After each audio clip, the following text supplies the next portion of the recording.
Attention please.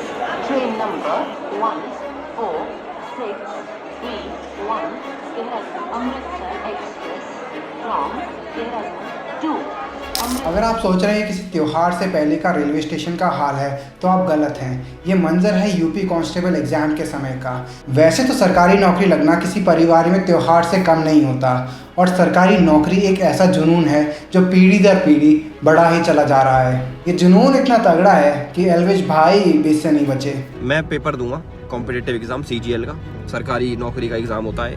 Big boss की जीत और social media का फेम लगता है एल्विश भाई के लिए सरकारी नौकरी के आगे फीका पड़ गया। सरकारी नौकरी का इंडिया में क्रेज इतना है कि 2023 में 1255 वैकेंसीज के लिए 13 लाख एस्पिरेंट्स ने यूपीएससी के प्रीलिम्स एग्जाम्स लिखे थे। इंडियन रेलवेज में 1,39,000 वैकेंसीज के लिए करीब 2 करोड़ 37 लाख कैंडिडेट्स ने एग्जाम दिया। हालात का अंदाज़ा लग रहा है आपको, मतलब हर एक सीट के लिए करीबन 170 कैंडिडेट्स। और दूसरी तरफ पीएम के economic advisory council member Sanjeev Sanyal का ये मानना है कि बहुत से बच्चे अपना बहुत ज़्यादा टाइम यूपीएससी की प्रिपरेशन में बर्बाद कर रहे हैं। अपने एक स्टेटमेंट में वो कहते हैं, and I quote, India could have more billionaires, Olympic golds, scientist if kids don't waste time on UPSC preparation. सपना देखना है तो अंबानी और एलॉन मस्क बनने का देखो ना, ये जॉइंट सेक्रेटरी क्यों बनना है? ऐसा क्या खास है सरकारी नौकरी में कि इतने सारे लोग हर साल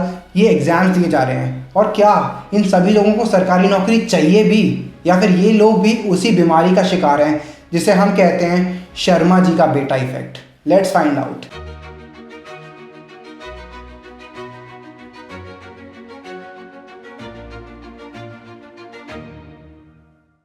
इंडिया के लार्जेस्ट एम्प्लॉयर से शुरुआत करते हैं, जो कि है Indian railways. 14 lakh regular employees के अलावा इसके पास करीब 3 लाख कैजुअल वर्कर्स भी हैं। गवर्नमेंट ऑफ इंडिया के डेटा के अकॉर्डिंग 2018 में रेलवे में 26,502 असिस्टेंट लोको पायलट और टेक्नीशियंस की वैकेंसीज़ के लिए करीब 47,56,000 एप्लीकेशंस आई और लेवल 1 की 62,907 वैकेंसीज़ के लिए 1 करोड़ 90 लाख एप्लीकेशंस आई।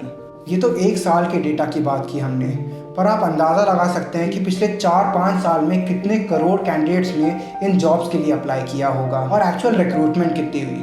तो सरकार का डेटा हमें बताता है कि 2014-15 से लेकर सितंबर 2023 तक रेलवे में कुल 2,94,000 वैकेंसीज भरी। यूपी पुलिस ने 60,244 कांस्टेबल्स की रिक्रूटमेंट के लिए जब जॉब ओपनिंग्स निकाली तो 50 लाख लोगों ने उसके लिए अप्लाई किया।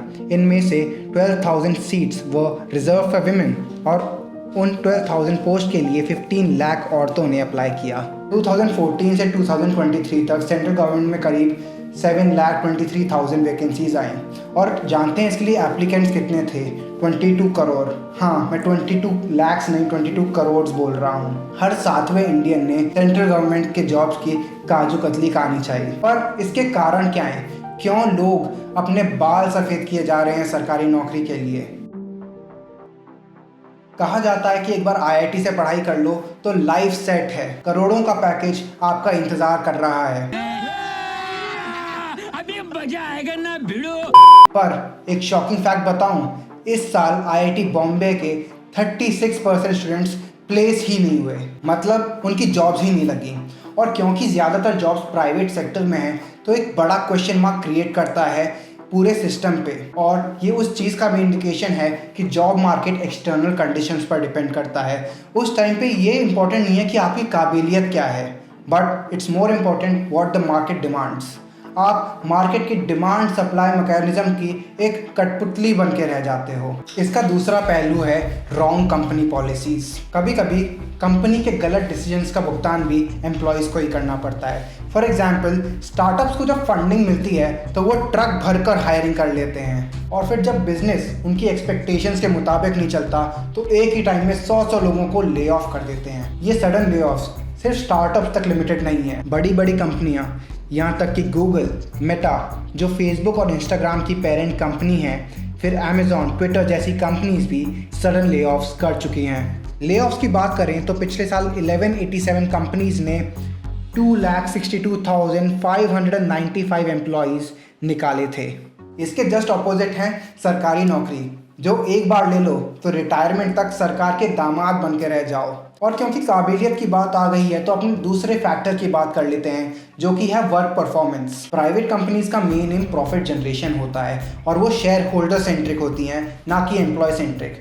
जब तक कंपनी में आपकी प्रोडक्टिविटी और रेलेवेंस है तब तक ही आपकी जॉब और सैलरी है, और जैसे ही ये ख़त्म तो आप ख़त्म, टाटा बाय बाय। इससे एम्प्लॉय पे काफ़ी मेंटल स्ट्रेस आता है, जो कि मेंटल हेल्थ प्रॉब्लम्स का एक मेजर रीज़न बनता है, और कभी कभी ये स्ट्रेस इंसान की जान लेके ख़त्म होता है। ये मुझे कुछ दिन पहले की एक घटना की याद दिलाता है। कुछ दिन पहले ही एक मैकेंजी एम्प्लॉय, जो कि एक IIT IIM ग्रेजुएट थे, उन्होंने सुसाइड कर लिया।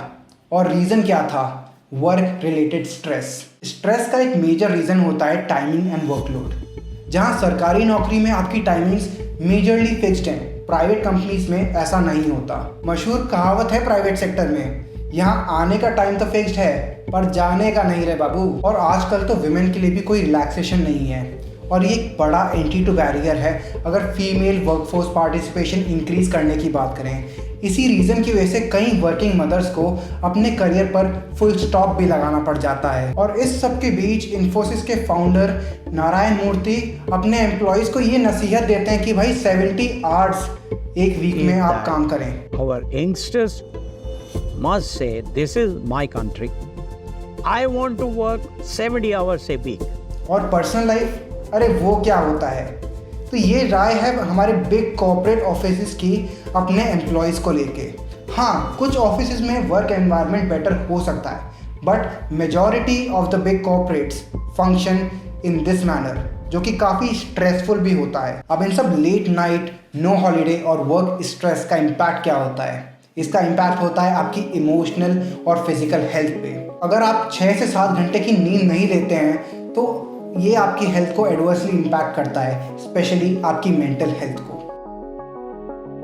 सरकारी नौकरी मतलब रुतबा, ये मैं नहीं, लोगों की मेंटालिटी बोलती है। अभी भी in most of the small towns caste based differences हैं, और गवर्नमेंट जॉब जो कि एक इक्वल फुटिंग प्रोवाइड करता है to the ones who are at the bottom of the pyramid to come at the top, उनके लिए एक रे ऑफ होप है सरकारी नौकरी। सरकारी नौकरी पाकर आप अपना जीवन सुधार सकते हो, और क्योंकि सरकारी नौकरी में कंपटीशन इतना ज़्यादा है, तो अगर आप उसे पाते हो तो एक बड़ा अचीवमेंट होता है। आपके आस पड़ोस के लोग आपकी रिस्पेक्ट करते हैं, और आप उनके लिए शर्मा जी के बेटे की तरह एक रोल मॉडल और मसीहा बन जाते हो। और क्योंकि हम कास्ट की बातें कर रहे हैं तो ये काफ़ी इंपॉर्टेंट हो जाता है कि जो लोग from the lower rungs of the society आते हैं, उनके लिए ये अपॉर्चुनिटी कितनी बड़ी होती है, क्योंकि इसके बाद जो लोग उन्हें छोटा समझते थे वो भी उनकी रिस्पेक्ट करने लगते हैं, वो भी उनके साथ उठना बैठना चाहते हैं। और क्योंकि इन जगहों पे फैमिली की काफ़ी इंपॉर्टेंस होती है, तो जब आपकी सरकारी नौकरी लगती है तो सिर्फ आपकी ही नहीं पर आपकी पूरी फैमिली की इज्जत सोसाइटी में काफ़ी बढ़ जाती है। हमेशा ये कहा जाता है कि प्राइवेट सेक्टर में काफ़ी ग्रोथ है, जो कि एक मिसलीडिंग स्टेटमेंट है। ये कुछ ही सेलेक्टिव कंपनीज के लिए सही बैठता है। अगर इन कंपनीज को छोड़ दो तो for most of the companies ये सही नहीं है, क्योंकि वो मिनिमम वेज रिक्वायरमेंट भी फॉलो नहीं करती, और जो करती हैं तो वो सिर्फ मिनिमम वेज देके अपने आप को लीगल स्क्रूटिनी से बचाती हैं। एक समय था जब गवर्नमेंट जॉब्स की सैलरी प्राइवेट जॉब्स की सैलरी से कम होती थी, बट अब वो वंस अपॉन अ टाइम की कैटेगरी में आता है। अगर आज की बात की जाए तो फॉर मोस्ट ऑफ द सरकारी नौकरी ये जो पे लेवल है वो प्राइवेट कंपनीज को मैच करता है, और कुछ में तो ये प्राइवेट कंपनी से ज़्यादा ल्यूक्रेटिव भी है। एग्जाम्पल्स के लिए प्राइमरी स्कूल के टीचर्स को ही ले लो।